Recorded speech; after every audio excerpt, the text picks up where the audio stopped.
One thing it's definitely worth pointing out is, before we go into issues, stuff like that, common faults. See if you buy one of these, you'll not regret it. You're going to love it. See just the buzz and the excitement and the adrenaline, the kind of thing you don't get modern cars with these electric cars and stuff like that. That's all kind of fading away as they downsize these engines. So get one of these. Honestly, if you're looking at them, get them while you still can, and love it. You're going to love it. No matter what version you would pick, all of these cars they're fast cars. You'll do 0 to 60 under 5 seconds with over 450 horsepower, even in this base model.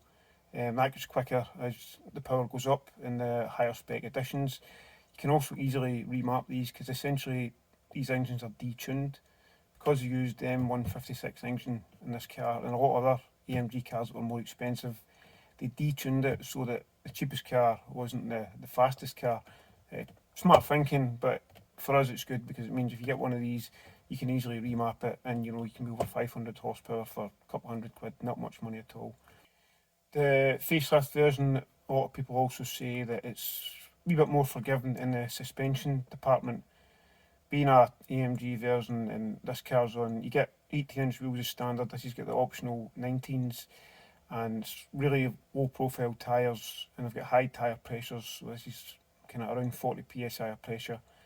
And on the British roads, if it's in like here, absolutely mashed, potholes everywhere, etc. And it's why the 19-inch wheels, especially on these cars, are quite prone to cracking. It's just because of the high pressure, low profile tyres and bad roads. But it can make the ride suffer. It does ride better on 18s. I've had 18s on this car before, but I put it back to the 19s just because I prefer the look. All models of the C63 had an optional limited slip diff. Some cars had it on it, depending on the edition you have. This particular car, it doesn't have it.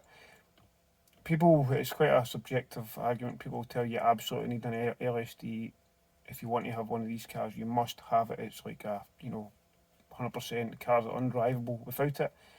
For me, driving this car just on the road, never on the track, I don't see a problem. I've never felt, any situation where I decide that I need to get a limited slip diff or I'm going to kill myself in this car. Never seen that as a problem. So for me, it's not an issue. But again, some people just want to have one. If it's an issue for you, or you think it might be an issue, best thing to do is drive a car, weigh one and without one, and then just make your mind up for there. Overall for me, it's a really good car to drive. I love the brakes. The brakes are strong, steering is really sharp, really good. That's why I like rear-wheel drive cars, but especially on this, the steering just seems to be, it's just nice and tight and sharp. It's what you like, it's nice and pointy. But I said you've got strong brakes, you've got the excellent performance, and you've got the sound. And that's the one thing, you get a car like this, there's not going to be many of these cars left. Going forward with all the, downsizing for V8s to V60s to V4 turbos, and you lose all the drama and all the fun and all the noise that you get with these. If you've never heard one and you want to hear one, I've got another video up there. You can hear a cold start from the exhaust and some revs as well. I can do a wee driving review when the weather up here just now in Scotland, it's absolutely hammering rain, has been for days. So I need to find a nice dry day, otherwise I'll just be sliding all over the road. But we can get a wee kind of road test just to let you see what the car's like on the road as well. Going on to issues you may need to look at if you're going to get one of these cars. Just as I'm sitting in the interior just now, it's got the panoramic roof. If this car was sitting somewhere on a hot day, the panoramic roof, super smooth, slide back and forward, no bother. If it's sitting cold, or if your roof, there's a special type of grease you'll need to use on these. If you've used the wrong grease, or if it's not been serviced or greased for a while, it'll either be really stiff or so much so that you would actually have to press it back and then shove it back as well. I've got the engine off just now, so that's not a good idea because it won't want to go anyway. But yeah, they can be stiff. It's just something to watch out for. When trying to find one of these cars, what you might see when you're looking at sale ads is a lot of the cars are going to have really high owners, 4, 5, 6, 7, sometimes 8, which seems high, but when you're looking at this sort of car, that isn't necessarily out of the ordinary.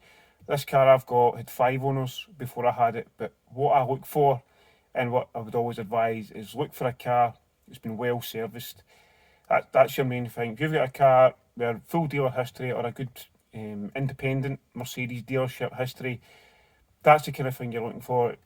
That way, any issues will have been sorted out. If you buy a car that maybe someone started trying to scrimp on, so they've been looking after it themselves, maybe skimping on oil changes, using the wrong oil, you don't know what they've done, you're potentially looking at a minefield there. So I would always advise looking at a car with an excellent service history, even if it's got high owners, because then, say, hopefully you've still got good peace of mind that it's going to last.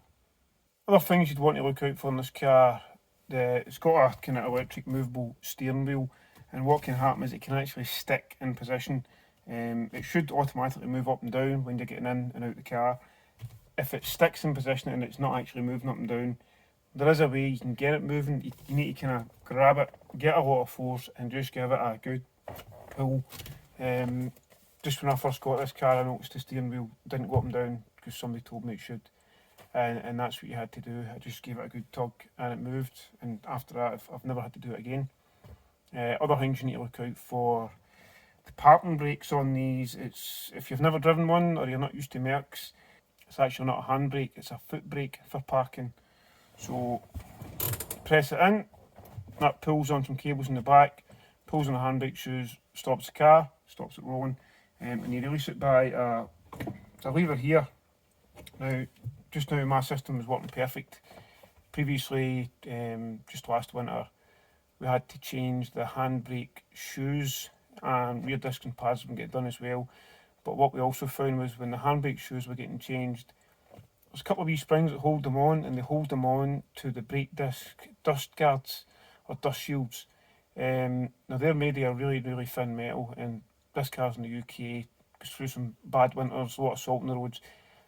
They'd completely rusted away, so when we went to actually fit the new ones, the holes for where the springs mounted disintegrated, there was nothing left, so we had to actually replace the dust shields as well. That was a bit of a faff, bit of a hassle getting that done, just an awkward wee job. Not the brake dust shields themselves, not expensive, 20 or 30 pounds each, but it was just a kind of awkward job doing them. But once it was done, parking brake has been absolutely perfect, so it's something that as these cars age, people need to look out for because they will corrode.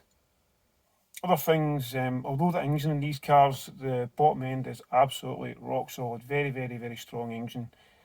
At the top end, the camshaft adjusters can actually wear.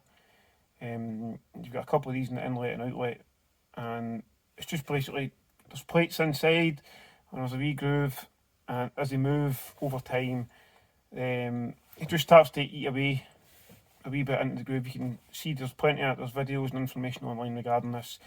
It will eventually happen to every single one of these cars, I think, over time.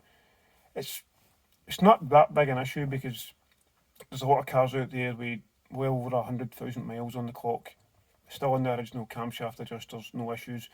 The only thing that does happen is they get a wee bit rattly on startup. They're not quiet engines in general in these cars. If you're not used to them, they're not like a super silky smooth big V12 or something, you know, sitting there you could sit a penny on. They're quite noisy engines in general, performance based, and on that the camshaft adjusters themselves then, but that wear just always a wee bit of rattling. So usually what happens is when you first start the car up, the first warning is you just hear a tiny rattle just for a split second, and then what can happen is if they start to wear more and more, that rattle lasts longer and longer, and if they get really bad it could almost rattle all the time. But it is quite a rare issue. I've not known that many people that's actually had the issue, considering how often it's talked about online. There is one other pretty big potential issue, and I say potential because it's actually to do with the engine. This engine's used in lots of other Mercedes cars, and up to engine number 060658, I think it is. You can look online. After that engine number, there's a head bolt issue, and the head bolts are fixed. Prior to that, what can happen is the head bolts, due to some kind of designer, the head bolts can actually corrode and snap, causing coolant leaks, misfires, etc. Quite an expensive job to fix. But again, if you read online, it seems to be, they make it sound as if every car's got the problem. But I don't actually know anybody that's had it, but if you go online, you will find people that have had the issue. But considering the earliest of these cars, 2008, and the engines were actually in other cars before that, it can't be that widespread, because there'd be a lot more issues now with these. We're now in 2022, so any C63s for 2008 are 14 years old. If they've lasted a lot longer, they're doing pretty well, but it's just something else to be aware of.